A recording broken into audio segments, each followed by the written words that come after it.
All right, everybody, let's hop into the podcast. We are on episode 25 right now. And I want to make sure that I'm hopping on here on Facebook, on Instagram, and right here on our YouTube recording. So let's dive in. Today's topic is why we stay stuck. And this has been a great topic because for the past year, I would say, yeah, for the past year, 2 years, I have been stuck in like this situation with my body and then also finances. And okay, so I'll just say this. I'm not stuck now because I walked myself through the processes of what I'm going to walk you all through. But I also, in being stuck and like in watching my brain like want to keep me stuck and want to keep me in this story, I wanted to download for you what I learned over the past 18 months. So, let's backtrack. At the end of 2023, I built my six-figure business, hit 120K at in 2023. Then in 2024, I was like, so all the stress, all the drive, all the like challenging myself, pushing myself in 2023, it led to burnout and depression in 2024. And the reason I say this is because this is just a nervous system thing. Like when we deal with high levels of stress, the side effect is always this depressive period. And the reason why I want to take away the stigma of this is because as high achievers, right? If you're going after a goal, I do believe that we're going to come up against burnout, we're going to come up against anxiety, we're going to come up against depression, limiting beliefs, like all of the things that we don't want to look at, we're going to come up against them. I like to think about this as if you're going after a big goal, like there's these people. I remember I used to work at a gym in high school. And I remember this guy, like back in the day, right? This guy was like, it was his 50th birthday and he was running 50 miles. And I thought, wow, how freaking amazing for him to run 50 miles on his 50th birthday. But what I think about is like the ultra marathon runners, the people who really, really train hard, they're going to get injured. Like it is just a side effect of being an elite athlete. Like you're gonna have a elbow injury, you're gonna have an ankle injury. Like there's just gonna be some time where you really have to rest and recover and take care of yourself. So the way I look at this period of time now is that was just a season of time where I pushed myself really hard. I reached a goal and I experienced the thing that comes up when you go after big goals, right? Imposter syndrome, right? Feeling not good enough, feeling like now I have so much money, what do I do with it, right? Some self-sabotage, some identity crises, like who am I now? Some learning how to manage large amounts of money, making money mistakes. So I say all of this to say the problem is when you go through a seat like a dark night of a soul, a season of despair, hopelessness, depression, anxiety, panic attacks, like I had all the things. You will stay stuck there if you believe the story about yourself. So, the number one reason why we stay stuck is because we continue to tell the story. Now, when I have clients that work with me one on one, typically we do an onboarding call, we do a consult call, and in that call, I do an intake form. And that intake form asks some deep questions. So, I actually want to present one of those deep questions to you right now. Think about who has impacted you in your life most positively and then most negatively. Think about the story you've told, especially about the negative part, on why your life is the way it is, who is impacting you negatively, or what situation has happened that has impacted you, and then what's the story you continue to tell about it? So that's the first question. Now, the second question is, what support do I have? Or who or what is sabotaging me now, and how do I allow that? So I always ask like who and what is supporting me now, and then also who or what is sabotaging me now, and how do I allow that?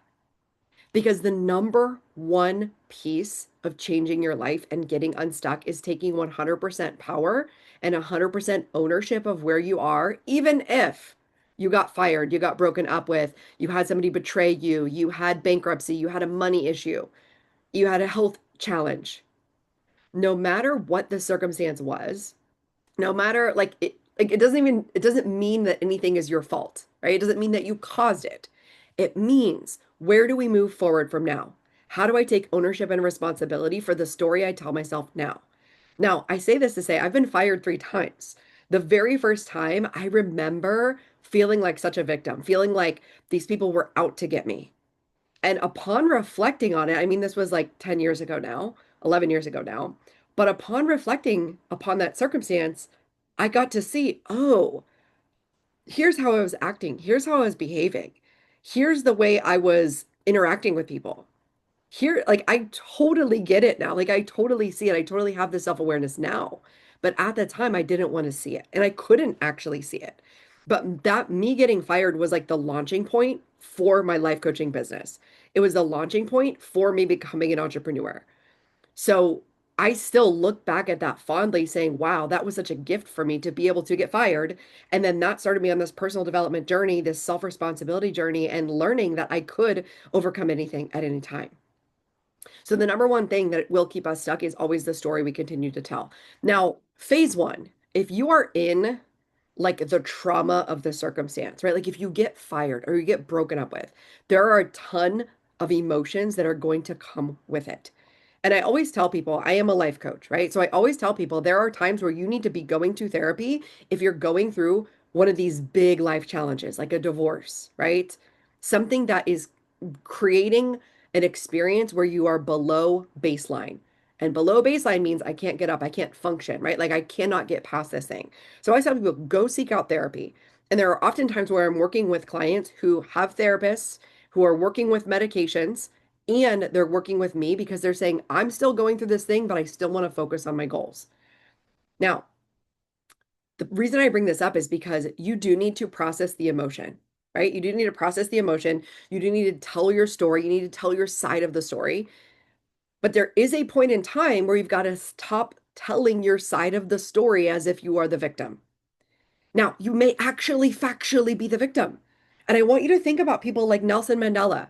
Like, I think about these leaders who have such a strong and powerful mindset where they actually were in a horrific condition, where they actually were like harmed and taken advantage of.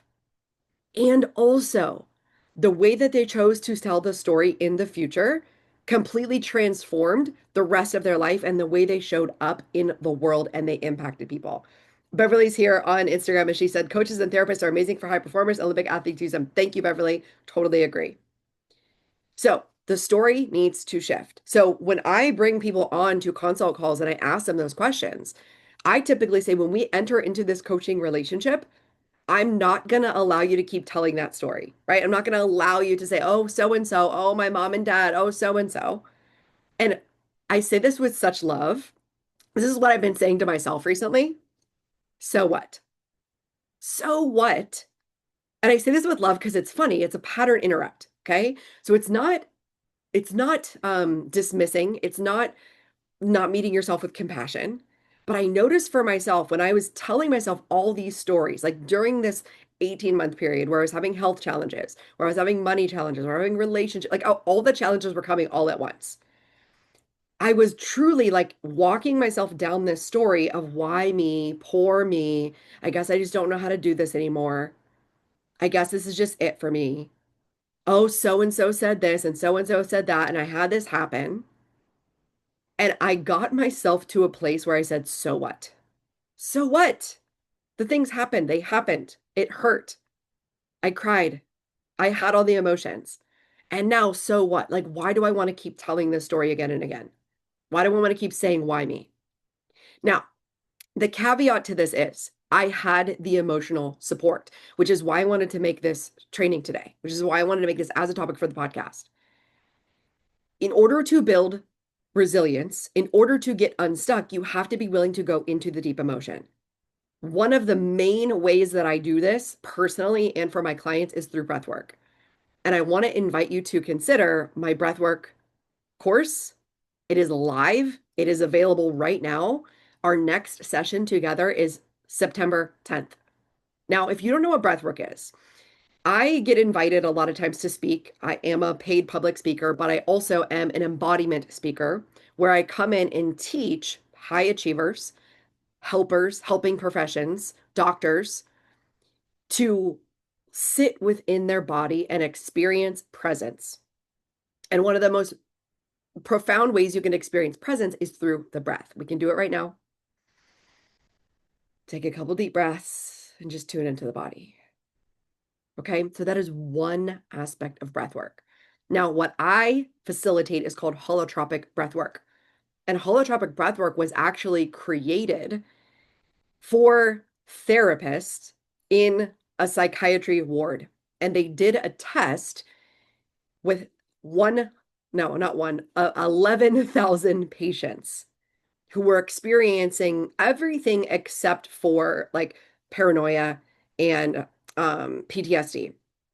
They were experiencing anxiety, depression, low levels of mood, and they used this holotropic breath work in order to reset their nervous system, to recalibrate it. So, what it looks like is active breathing. So, holotropic is essentially actively breathing in a lot of oxygen. So, it's kind of like a hyperventilation experience. Now, the reason why they've studied is that it creates the same neural pathways, the same neurochemistry as plant medicine. And so a lot of research was being done in the past on psychotherapy and it being assisted with specific plant medicines. And holotropic breathwork is a way to tap into those same pathways within the brain without having to use a medicine.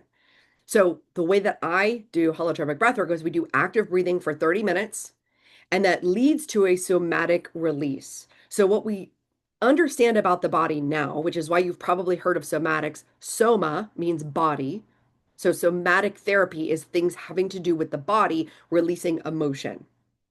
So we lead up to a primal scream where the body lets out a sound and the body usually lets out a tremor or a shake or something where emotions are released through the expression of sound and through allowing the body to actively release whatever emotions are stuck. So that could be shaking, it could be twitching, it could be hot or cold. And then the final part of the breathwork experience is going into a state of complete receiving, where you're in a meditative state, where you're getting divine downloads. And most participants, 1 out of 4 participants, say that they have a psychedelic experience where they have an increased level of consciousness, where they're tapping into the higher self or the conscious field, or they're tapping into angels, guides, loved ones and they're getting the downloads that they need for their life. Now, the beauty of this is you have to be willing to go into the darkness in order to get to the light. You have to be willing to go into the emotions that you don't want to feel in order to process and move them through the body and then get the information that is needed for you to get unstuck. So, the reason why we love to stay stuck is because it feels comfortable, even though it's miserable. And I found breath work about 4 years ago when I was building my empire, when I was building my 6-figure business. There was a lot of capacity that I needed to increase. I needed to learn how to take lots of clients. I need to learn how to schedule, take care of my husband and my animals and all my clients and my speaking gigs and building things new from scratch, being able to be more visible, being able to increase my capacity for rejection, being able to fail over and over and over again and process the disappointment and the failure and the vulnerability. And all of that was done through breath work. Now, there are some contraindications for breath work, so I want to say that up front. It is not recommended to do while pregnant. It's also, you need to check with your doctor, your therapist, if you are on any type of medications that affect brain chemistry. There's a couple other contraindications as well, such as diabetes, glaucoma, severe PTSD that is untreated. But in general, this is a safe and profound way to experience whatever you are feeling stuck in. And the beauty that I love about it is that you get to go into your body, to your experience privately. It is in a group setting, but your experience is private. It's happening in your body and in your mind. And at the end of a session, I always will open it up for sharing because I have a lot of clients that are verbal processors and they want to share. They want to say, this happened and is that weird? Or what do you think? And they just want to have some type of validation for their experience. Then I have other people who are more introverted. And at the end of a session, we go off into a private journaling session where they journal what came up for them. But either way, it is a way for you to tap into higher levels of consciousness, to move through those emotions that you don't want to feel, and to come out the other side feeling lighter, feeling more clear, having more capacity. So, the reason I always want to allow you and invite you in is that the reason we stay stuck is because it feels normal. It feels fine. It feels good. It feels good sometimes to suffer, and we want to stay in our suffering, especially if we have a life of suffering, if we have a hard life. It's almost like we don't know how to have it good. And that is what I experienced. I remember at the beginning of the year in 2023, I had signed four clients really quickly. I had had a huge month. It was like a 25K month. It happened so quickly and so easily that my whole body was breaking down. It was like shaking. It was crying. It was saying, this can't happen for me. It's too easy. It's too easy because it wasn't in alignment with my identity. And so this is what it takes to build a new identity, to increase the capacity to have a beautiful life, to have a loving relationship, to have all the money in the bank, to have health in your physical body. And it's okay if you are in a stuck point right now. I want to invite you into it, that you don't need to be ashamed for being in a stuck point. That is the second thing that holds us back, right? So, number one is the story we tell. Number two is the shame. And Brene Brown says about shame that shame loves to hide, it hides in the dark. And the best thing you can do about shame is speak it forward, is to say, hey, I'm experiencing this. I'm having shame around this. And as soon as you do that, it opens up into courage. And courage is a transformational emotion. So the second reason we say stuck is shame. The third reason we say stuck is autopilot, right? We just keep doing the same thing. We do not spend any time to create spaciousness, to actually tap into what am I feeling? What am I thinking? What results am I getting? What is my vision? Where do I want to be going? Am I going in the direction I want to be going, or am I just on autopilot? So the second thing I want to invite you into, I have an online, it's called Resilient AF Breathwork program. So if you're watching me online virtually, you can join me from anywhere in the world. We meet twice a month. You get a breathwork session that is recorded. You also get an intuitive teaching session that is recorded. It's only $47 a month, or you can join us for $197 pay in full. So that's the first thing. The second thing is if you are local and you are in Fayetteville, North Carolina, or you're somewhere within driving distance, I'm also inviting you to my retreat that is called Conscious Creators Retreat. That's on September 20th. It's a Saturday from 11 to 4:30. This is the place where we experience breath work together in person, and we also create this spaciousness to find out, am I still going in the direction that I intended to at the beginning of the year? If I'm zooming out 3 years from now, is this what I want to be creating in my life? It's called Conscious Creators because if we are on autopilot, we are not creating consciously. We want to be in alignment with our vision and our values and our daily actions because that is what leads to your life 10 years from now. And most people underestimate what they can do in 10 years and they overestimate what they can do in 1 year. So we want to create spaciousness to get away, to do a breathwork session, to tap in, to do some journaling so that you can actually get off of autopilot and start consciously creating.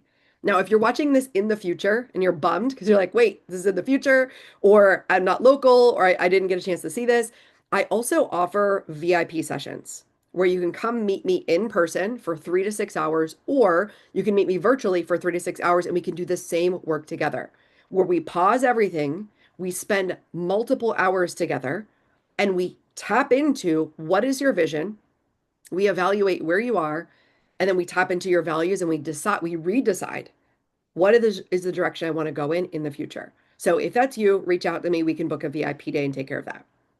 And then the last thing that keeps us stuck is our recurring thoughts, right? We all know that our recurring thoughts, most of them are negative. This is just our survival brain. And the entire planet, the entire world is based off of us surviving, and it is based off of fear vibration. So most of us, especially those of us who are empaths, right? We can feel energy. We're literally running around being afraid all day. It also shows up as increased anxiety and increased stress. And so those recurring thoughts are saying, I'm not safe. I need to make money. I don't have time. And all of those thoughts lead to a breakdown of the physical body, of the emotional body, of the mental body, which then leads down to breaking down relationships and finances.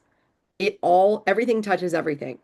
So when you pause long enough to question your thoughts, have awareness around your thoughts, and then reframe them through the subconscious, this is how we get unstuck. And it takes repetition. It takes a lot of time to reprogram your brain, and it could also happen in an instant. So it is both and. I'm going to check the comments over here. This feels very private. Does group or individual work better? So this is a really great question about breath work. So I also do private breathwork sessions, and I'll just talk about the difference between the two. So I love the collective energy of a group for the reason that I'll just say this. I have transformed my life personally through group coaching. And I remember when initially, right? So recovering perfectionist, I high achiever, and I always loved for people to see me in a certain way.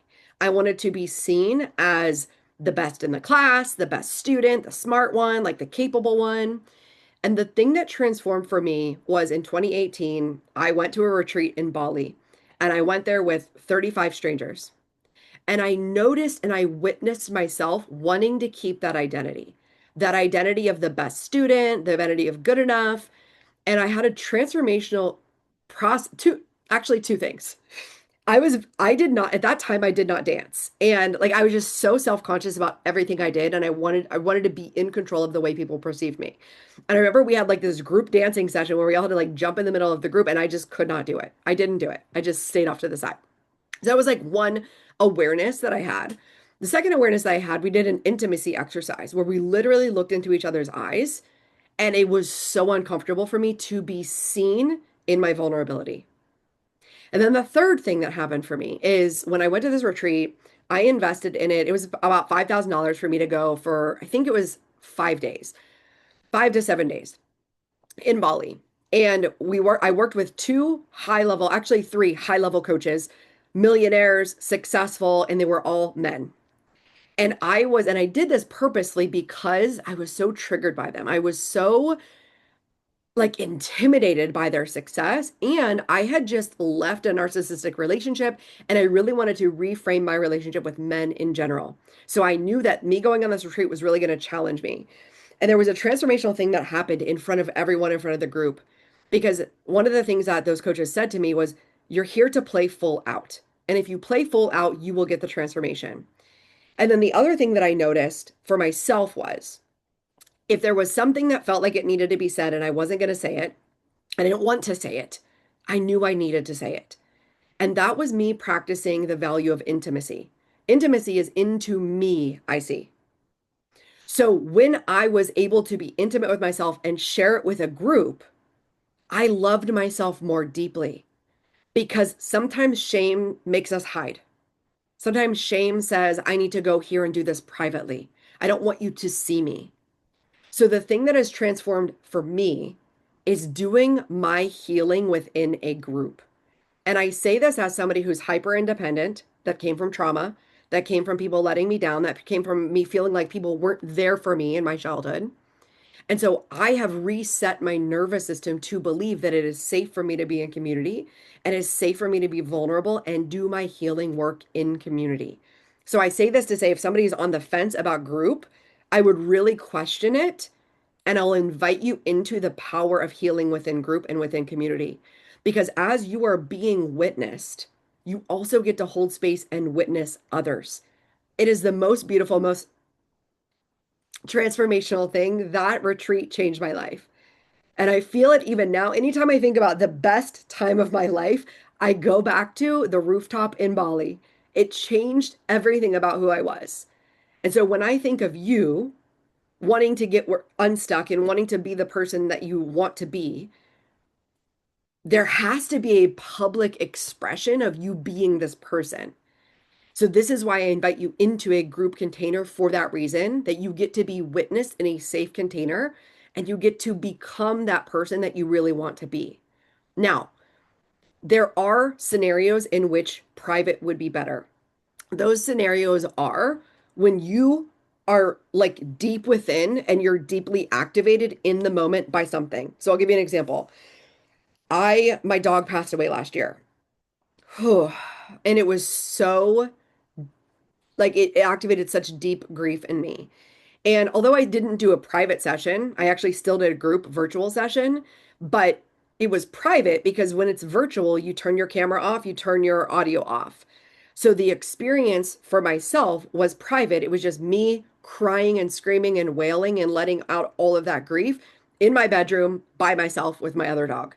So it was still a private experience if you're doing virtual. And then another thing, I've had people come to me for virtual for in-person breathwork sessions and to do a private, The reason to do that is if you have something specific that you want to release and it's more ceremonial and we do hands-on Reiki and you want to talk at the end and you want to talk at the beginning and you want all of that time and space dedicated solely to you. I've had people come to me where they're trying to release like an ex from their past, or they had something come up around like a divorce situation, or they're going through a legal battle, or there's something active in their energetic field and they need specific support for it. And it's like it's happening acutely in this moment. That's when I would recommend come to a private. But for most situations, group is the place to do it because you will be held, you will be seen, and there is an energy that shows up when there's a group of everyone saying, I see you, I love you, I support you, and we're all going through something. So that's what I'll say about private or group. All right. So let me just recap this. I want to keep this relatively short. I'm going to see if there's any other questions over here on Instagram, and then I'm going to wrap this up. So the reason we say stuck is because of the story we tell, because of our shame, because of our autopilot, and that our recurring thoughts. And I guarantee you, the reason you are stuck in whatever situation is because there is an emotion that you're not willing to feel. For me, it was shame. And I started coaching with my coach. Like I was coaching through this entire period with multiple coaches. But I remember when things shifted for me, and it was December 2024. So it was the end of last year, and I came to my coach because I just felt like I was failing all year of 2024. Like all last year, I was just failing, failing, failing, failing, like on top of failing. And at the end of the year, I came to my coach and and it was a group too. It was a group mastermind. And I came to her crying. I like my voice was shaking. And I said, I'm feeling so ashamed. I just need to get coaching on this. And I told her all the reasons, like all the financial reasons, all the failures in my business. And I just like laid it all on the line. And I felt so ashamed. I felt so bad. And I also stepped into courage when I shared with her because courage is facing it. Courage is saying, I don't want to feel this way. And I'm going to feel this way and I'm going to bring it up and just say it. And in that moment of being seen and being held to my highest potential, right? My coach sees me as my 200K self, my $1 million self. She called me forward into that. And she invited me to evaluate some things I was thinking and that I was saying. And as soon as she did that, I shifted. I shifted in January, I shifted in February, I shifted in March. Like each month created more and more and more to the point where now I'm like, I'm freaking back. Like I am back. I am back. There were so many times where it felt so dark, so heavy. And about a couple weeks ago, I looked at the sky and the sky was brighter. And I said, oh my gosh, I've been fighting to come back from this for so long. And also, you might be there right now, and that's okay. That is why I created this program called Resilient AF, is because in order to be a leader, in order to create something in the world, in order to get off of autopilot, you will need to develop resiliency, period. Which means you need to step into your courage and your willingness to feel feelings. You need to set aside spaciousness in order to evaluate where you're going and decide, is this how I want to still be living and acting and moving in the world? And for me, I just turned 40. I had to do a big assessment on my health and go, oh, the things I used to get away with in my late 20s, early 30s, I cannot get away with anymore as I'm entering my 40s. I have to really look at how I'm moving my body, what I'm eating. I just can't get away with it anymore. So I want you to get really curious for yourself on what you would like to have on the other side of the stuckness. Because here's what I know. When you open up your capacity for deep feeling, right? Deep shame, deep emotion, deep fear, deep vulnerability, you open up your capacity for massive abundance, massive joy, massive energy. And if you watch me over this next decade, like I know that you will be like, I remember when Cami did this training. This next decade is the integration of everything I've taught for the past 15 years. I feel it so deeply in my bones because of who I've become over the past 18 months. And the only way we become someone new is if we're willing to face those challenges again and again. So I invite you, I compel you, don't watch this and say, oh, that was great. take an action that gets you out of your shame and out of your stuckness. So if that's reaching out to me to book a consult, you can head to my website, book it right now. If that's joining us on the Resilient AF breathwork journey, do it. If that's booking in to come to the retreat on September 20th, do it. If that's just reaching out, you don't even know what you need yet, but you're reaching out, whether it's working with me or somebody else, take an action. Do not let yourself stay stuck in the story. Do not let yourself say that there's no options, there's no choices. There is always a way. Where there's a will, where there's a willingness, there is always a way. And the way through is for you to be courageous. I'm going to bring up a scripture here that because this lands with me all the time whenever I'm feeling pitiful. So I don't remember where this is in scripture, but I love this story. There is the man who's paralyzed at the well for 40 years. And Jesus walks up to him and he says to the man, because the man is kind of like, nobody's been helping me. Like I've been paralyzed and these people just keep coming to the well and nobody's helping me. And Jesus looks him in the eye and says, do you want to get well? He's realizing that this man is just telling a story. Like, there's nobody here to help me. And Jesus was like, do you really want to get well? So I want you to ask yourself this question because when I'm stuck in my story, I'm like, nobody's helping me. I feel like that man, right? Who's like, literally, you could have asked for help so many times. Like, you could have advocated for yourself, right? Like, think about how we get stuck in those patterns and we just cry and pity ourselves. I want to activate you out of pity and into purpose today. And there is always something somewhere willing and able to raise your emotional vibration, to tap you into a different story, but you've got to take an action. Period. So stop being so passive, stop consuming, stop staying in autopilot and do something different. Okay? I love you so much. I know there's something more for you. I know it. I want you to feel that in your bones. So head to my website now. I'll drop the comments below. Figure out a way to work with me, whether it's in Resilient AF. We're starting our next breathwork session on September 10th. We've got the retreat on September 20th, 2025. Or if you're watching this in the future, go to my website, reach out to me, book a free consultation. I will talk to you soon. Let's do it.